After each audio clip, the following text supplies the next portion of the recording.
जो अपने कदमों की काबिलियत पर विश्वास रखते हैं वही अक्सर अपनी मंजिल तक पहुंच जाते हैं। Hey everyone, I'm Ananya Shrivastava and welcome to our YouTube channel V for Innovative। हम सबके लाइफ में ना हमारा करियर बहुत इंपॉर्टेंट होता है। अब किसी को एक्टर बनना होता है, किसी को मॉडल, किसी को डॉक्टर, किसी को इंजीनियर और किसी को IAS ऑफिसर। और स्पेशली अगर हमें कोई कॉम्पिटिटिव एग्जाम की प्रिपरेशन करनी होती है तो उसमें बहुत सारा कंसंट्रेशन और कमिटमेंट की बहुत ज़रूरत होती है। अगर ये दो चीज़ आप सीख लेते हैं ना और इन्हें अपनाते हैं तो फिर आप बिना किसी टेंशन और कोचिंग के भी ये कॉम्पिटिटिव एग्जाम्स क्रैक कर सकते हैं, जैसे कि यूपीएससी सिविल सर्विसेज एग्जामिनेशन। तो आज के इस वीडियो में मैं आपको बताऊंगी कि आप एक आईएएस ऑफिसर कैसे बन सकते हैं, वो भी बिना किसी कोचिंग के। बस आपको करना ये है कि हमारे इस वीडियो को एकदम आखिरी तक देखना है और अगर कोई डाउट आपको आता है तो आप हमारे कमेंट सेक्शन में कमेंट करके हमको बता सकते हैं। वीडियो में आगे बढ़ने से पहले अगर आपने हमारे चैनल को सब्सक्राइब नहीं किया है तो करो, hit the bell icon and select all. So let's start.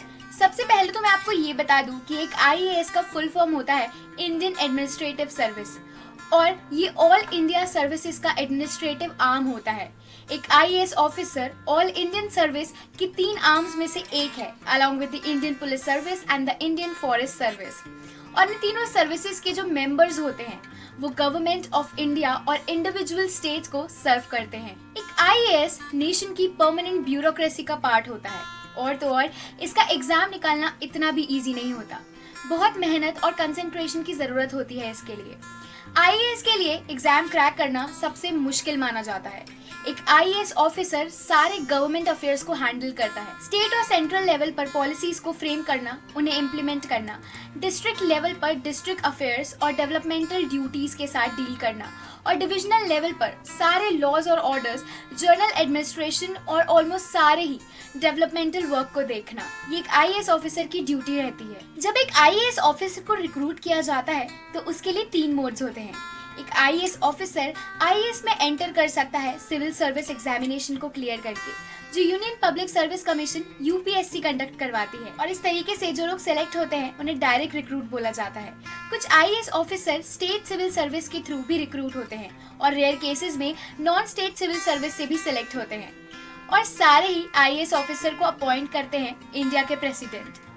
क्योंकि आईएएस एक ऑल इंडिया सर्विस है, ये कार्डरे सिस्टम फॉलो करता है। इस सिस्टम में होता यह है कि जो ऑफिसर्स होते हैं उन्हें स्टेट कार्डरेज में अलॉट किया जाता है और जरूरी नहीं है होम कार्डरेज में स्टेट किया जाए। देखा जाए तो आप अपनी स्टेट सर्विस को ही बिलोंग करते हैं, लेकिन आपको कंट्री में कहीं भी भेजा जा सकता है, लेकिन आपको हमेशा ही आपके दिए गए स्टेट कार्डरे से ही पहचाना जाता है। ये सिस्टम बहुत ही यूजफुल है और ये आईएएस ऑफिसर के करियर को नेगेटिवली और पॉजिटिवली दोनों ही तरीके से अफेक्ट करता है। ये कार्डर सिस्टम लॉटरी के बेसिस पर अलॉट किया जाता है और केवल स्टेट के टॉपर्स को ही मौका मिलता है कि वो अपने होम स्टेट को सर्व कर सके, अगर वो करना चाहें तो। आईएएस के एग्जामिनेशन के लिए एलिजिबिलिटी क्राइटेरिया अलग अलग कैटेगरीज के हिसाब से अलग अलग होता है। जनरल कैटेगरी के कैंडिडेट्स एज 32 ईयर्स तक अप्लाई कर सकते हैं और पेपर 6 बार अटेम्प्ट कर सकते हैं। ओबीसी कैटेगरी के जो कैंडिडेट्स होते हैं वो एज 36 ईयर्स तक अप्लाई कर सकते हैं और 3 ईयर्स की रिलैक्सेशन के साथ और 9 बार पेपर के लिए अटेम्प्ट कर सकते हैं। एससी और एसटी के कैंडिडेट जो होते हैं वो 37 ईयर्स तक अप्लाई कर सकते हैं विद रिलैक्सेशन ऑफ 5 ईयर्स और कितनी भी बार पेपर अटेम्प्ट कर सकते हैं। अब इस एग्जामिनेशन को प्रिपेयर करने के लिए ज़रूरी नहीं है कि आप कोचिंग जाएं। बिना कोचिंग जाए भी आप इसे क्लियर कर सकते हैं, वो भी आसानी से। हाँ, कोचिंग्स आपको इन कॉम्पिटिटिव एग्जामिनेशंस के लिए प्रिपेयर जरूर करवाती है, लेकिन उसके लिए कुछ कोचिंग्स की जो फीस होती है वो भी बहुत ज़्यादा होती है और सब लोग इसे अफोर्ड नहीं कर सकते। लेकिन ऐसा बिल्कुल भी नहीं है कि जो कैंडिडेट्स कोचिंग अफोर्ड नहीं कर सकते या नहीं जा पाते वो यूपीएससी क्लियर नहीं कर पाते। मैं आपको ऐसे तरीकों के बारे में बताती हूँ जिससे आपको प्रिपरेशन करने में आसानी होगी। सबके पास ऑलमोस्ट आजकल एक अच्छा मोबाइल फ़ोन ज़रूर होता है और आप इंटरनेट का यूज़ करके पढ़ाई के लिए नोट्स बना सकते हैं, सिलेबस के लिए प्रिपरेशन कर सकते हैं और तो और हर तरह की इन्फॉर्मेशन आपको इंटरनेट पर आसानी से मिल जाती है। यूट्यूब पर भी आपको इतने सारे चैनल्स मिल जाएंगे जो यूपीएससी के लिए तैयारी करवाते हैं और वो भी एकदम फ्री।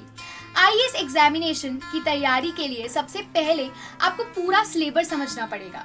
सिलेबस को अच्छी तरीके से समझने के बाद आप पुराने क्वेश्चन पेपर्स को सॉल्व करना स्टार्ट करेंगे जब, तो इससे आपकी बहुत हेल्प होगी। और इससे आपको ये भी पता चलेगा कि एग्जाम में किस तरह के क्वेश्चंस पूछे जाते हैं। अगर आप आईएएस एग्जाम क्लियर करना चाहते हैं तो ये ध्यान रखिए कि इस एग्जाम का जो सिलेबस है वो बहुत ज़्यादा बड़ा है और इसके लिए आपको अपने कम से कम 10 से 11 घंटे देने ही पड़ेंगे। ट्राई करें कि ज़्यादा से ज़्यादा आप प्रैक्टिस टेस्ट को सॉल्व करें। हाँ, हो सकता है कि पहले आपको ये प्रैक्टिस टेस्ट को सॉल्व करने में बहुत टाइम लगे, लेकिन प्रैक्टिस के साथ साथ आप में क्वेश्चंस को जल्दी सॉल्व करने की क्षमता भी बढ़ जाएगी। और सबसे जरूरी, रोज न्यूज़पेपर पढ़ना बहुत जरूरी है, जिससे आप अपडेटेड रहोगे कि दुनिया में आसपास क्या हो रहा है। और आपकी जर्नल नॉलेज भी स्ट्रांग होनी चाहिए। इन चीजों को याद रखने के लिए आप नोट्स भी बना सकते हैं और रोज दिन में एक बार इनको दोबारा पढ़ सकते हैं, जिससे आप कुछ भी भूलेंगे नहीं और आपकी नॉलेज भी बढ़ेगी। बस कुछ चीज़ों का हमें बहुत ध्यान रखना होता है कि आपको एकदम कंसंट्रेशन और पॉजिटिविटी के साथ इस एग्जामिनेशन के लिए प्रिपेयर करना होगा और आपको तब तक नहीं रुकना है जब तक आपको सक्सेस नहीं मिल जाती। तो आज के इस वीडियो में मैंने आपको बताया कि एक आईएएस ऑफिसर बनने के लिए आप कैसे बिना कोचिंग के इस एग्जाम को क्लियर कर सकते हैं। अगर आपको हमारे ये आज का वीडियो अच्छा लगा हो तो इसे लाइक और शेयर जरूर करें और चैनल को सब्सक्राइब नहीं किया है तो करो, hit the bell icon and select all. मिलती हूँ आपसे नेक्स्ट वीडियो में। Bye bye.